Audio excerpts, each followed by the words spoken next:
matay. Isa taxi driver at isa obispo ng simbahan. So they both died and they met St. Peter.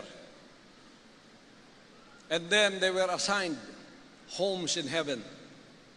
Yung obispo, sabi na yung St. Peter, doon ka. Sabi ng obispo, parang okay lang. Ikaw, taxi driver, doon ka. Ang tinuro sa taxi driver is a glittering mansion paved with gold ang sahig. Ang sa obispo, kubo. Sabi ng obispo, St. Peter, parang nagkamali ka yata. Bishop ako. Taxi driver yan. Doon ako dapat, siya dito. Sabi ni St. Peter, sa langit walang nagkakamali. Yan talaga ang bahay mo.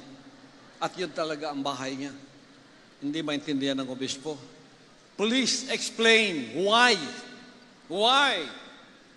On earth, I was like a saint. I was respected and glorified. This taxi driver is just taxi driver. Bakit ganito ang kinalagyan namin sa langit? Sabi ni St. Peter, halika, punta tayo sa room, may papakita ako sa iyo. Pinakita niya muna ang obispo.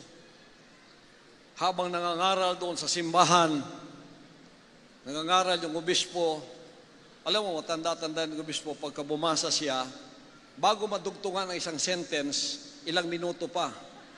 Mga kapatid, tayo ay inabuso ng gobyerno, kaya tayo ay dapat na lumaban. Pinakita yung kongregasyon, lahat natutulog.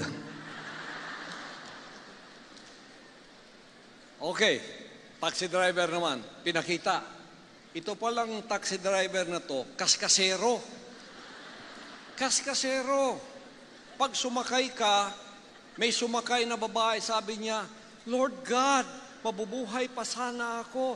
Pag ako ay nakalampas sa biyaheng ito at hindi ako mamamatay, dahil sa driver na ito, ako'y magbabagong buhay. Magbabagong buhay. Maglilingkod ako sa iyo.